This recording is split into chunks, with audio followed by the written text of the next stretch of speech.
Donald Trump is running away right now, and not just from Washington or his problems or from a press corps that will finally ask him about Jeffrey Epstein. He's running away from everything. Donald Trump does not have any more safe spaces because the Fox propaganda outlet has been forced to talk about Epstein. Republicans in Congress sure are talking about Epstein, and Donald Trump's favorite place to go is no longer safe from him because he'll get booed miserably. And we are going to get into why Donald Trump just canceled an event at his favorite place. But before we do, if I could quickly ask you to leave a like on this video, and if you haven't already and you enjoy our channel, to hit that subscribe button because it goes a long way in supporting our work. Now, before we get into Donald Trump's abrupt cancellation and how it's showing the beginning of the end of his term, I want to start with the latest updates and what you need to know about MAGA turning on Donald Trump from Ari Melber right here. Even if he doesn't have something to hide, is charitable. But he does have something to hide. He's in the Epstein files. He's in Epstein's secret emails to a convicted sex trafficker, Maxwell, to Steve Bannon. People are getting more details on those as everyone pours through what is 20,000 documents. Some of them are quite interesting. Some of them are random. Some of them, the House release involves public information like pages from a book. So you go through all this in the reporting process. But he clearly has something to hide because he's been fighting even this disclosure, which shows he's in the files. And he's fighting the next possible disclosure, which suggests he's in the files again. As for Maxwell, she has the audacity or the sex trafficking chutzpah to use this period to prepare to ask Trump to let her out of prison. Something that would seem unthinkable unless you think, again, he would rather take the hit for that to maintain her as some sort of non-credible source to defend him. Unlike other prisoners, Maxwell already reportedly gets unlimited supplies, special treatment, quote, customized meals personally delivered to her cell, a private exercise area, access to this much maligned service puppy.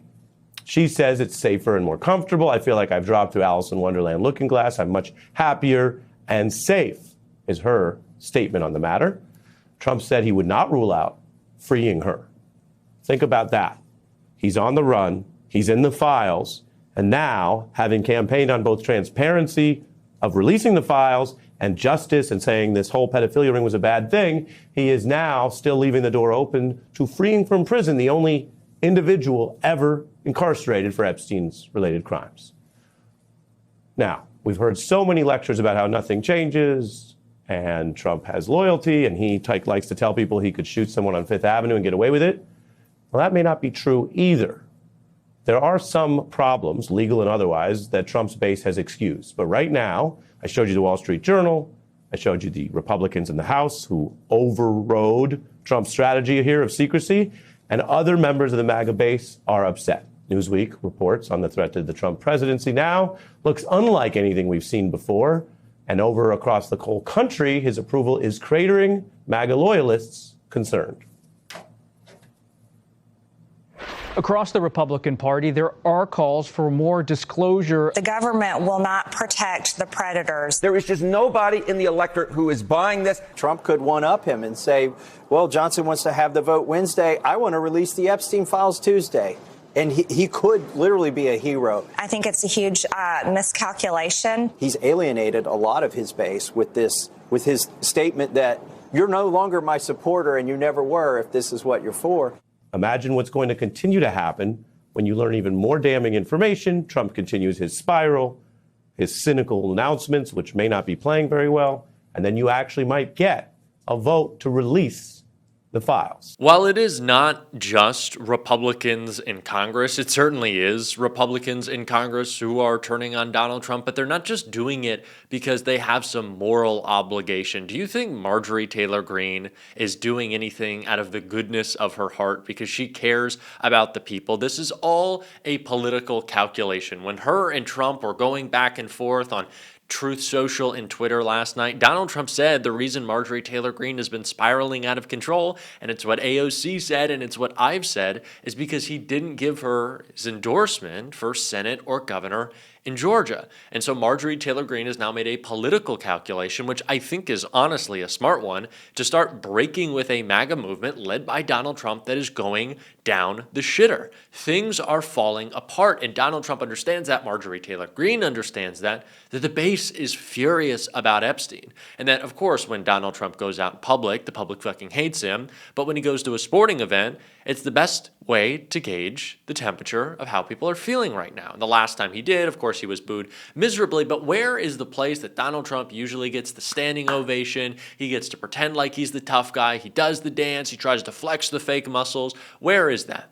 The UFC with his buddy Dana White. That is where Donald Trump can always get a crowd to cheer for him, which is why this news shows how bad Donald Trump knows it is right now with MAGA. The Twitter account ACDMMA says Donald Trump will not be in attendance at UFC 322 this Saturday, per Dana White.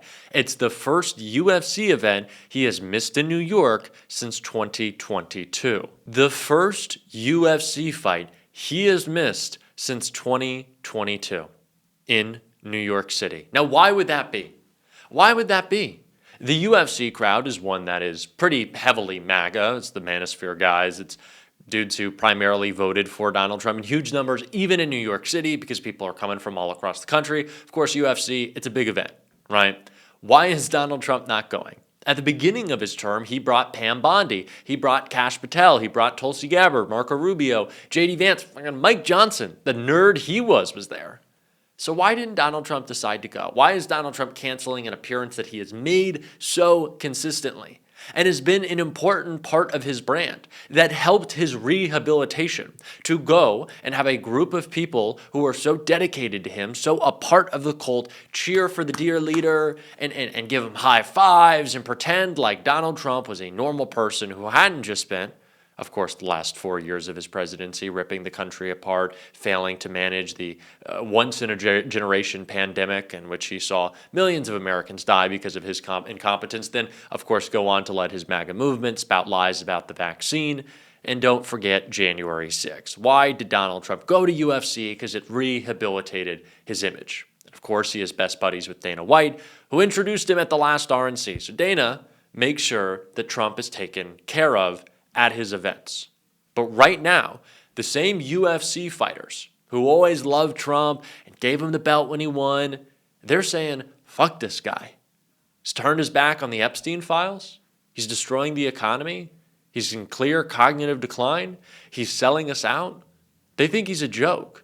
Now, it's a little ridiculous that it took those guys, along with Joe Rogan, of course, who is the voice of these UFC events, his color commentator.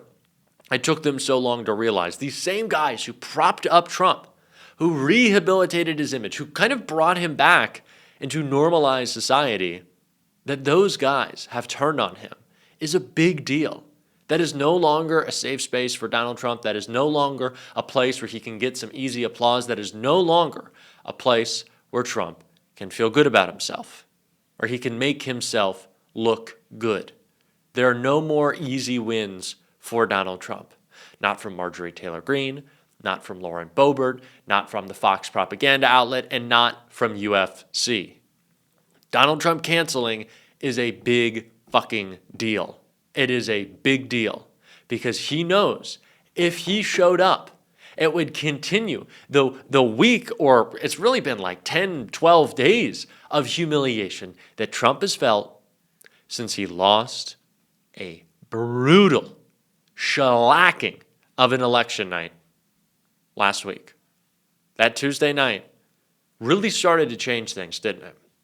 If only Senate Democrats hadn't caved, we'd certainly have more momentum behind the party as a whole. But that's for another day. Donald Trump understands the place he's in. He's stupid. He's dumb as shit. Let's be real. But he understands the place that he's in. And he understands how the public will react to him. And he understands how that'll make him look. He can only be booed so many times in 1 week by tens of thousands of people and not lose his mind more than he already has. And boy, is he losing his mind. But this, to me, is one of the great demarcators of the fracturing of the MAGA movement. That Trump can't show up, before his crowd out of fear is a big, big deal. This is a big, big deal. And so if you need something positive, because don't we all, look to the panic of Donald Trump, a panic that Chris Murphy also broke down so perfectly right here. Well, he is in daily panic mode as we get closer to the moment where these files and the fullest truth that we have available to us is going to be made public. And it is clearly the biggest scandal in presidential history. And he wouldn't be acting this way if he wasn't so deeply worried about what sits in those files. What we've already seen is immensely incriminating. Clearly, Donald Trump was at the center of a child sex ring. That is heartbreaking, that the President of the United States was involved in that kind of gross, craven immorality. And it stands to reason that he wouldn't be fighting so hard to spin against this story or bullying Republicans in the House to prevent the release of these files if there wasn't something especially and specifically incriminating in that information. Now, I think the scandal in and of itself could bring him down, but we also do have to contextualize it, because what Donald Trump is all about is protecting the rich and powerful and stealing from normal people, regular middle class and poor folks, in order to enrich the rich and powerful. And this is very much part of that story. Yeah. He knows that this is the beginning of the end, but it is only going to continue that way. It is only going to get worse for Donald Trump if we make it get worse for Donald Trump. And while I said this yesterday, that the only reason that the Epstein files has remained in the public consciousness for so long, that it came to this point, was because of the internet. It wasn't the mainstream media. People have said for a long time, and I hope y'all aren't spending that much time on Twitter anymore, but Twitter's not real life. Well, Elon Musk's tweet about the Epstein files is what really started getting things going. Of course, that report from Pam Bondi as well. But Twitter, YouTube, podcasting, TikTok, Instagram, independent media has kept this story going and pushed a mainstream press that has largely been apathetic towards it to ask real questions, to freak Trump out, to keep this story going. And so it will be us that keeps it going. It will be us that demands answers, that demands accountability. And I promise we will continue to do that on this show every single day. We are going to continue to ask questions. We are going to continue to push back on this administration. We're going to continue to push for the mainstream press to do their jobs. And it is all because of your support. And if you want to support a little more, as always, you can hit that subscribe button, leave a like on this video. If you stuck around to the end, drop a blue heart in the comments. You can also follow me on Instagram over at JD Cocchiarella, JDCOCCHIARELLA on Instagram and Twitter. Come hang out and keep on fighting. Don't let them silence you, because until next time, y'all, I'll see you soon.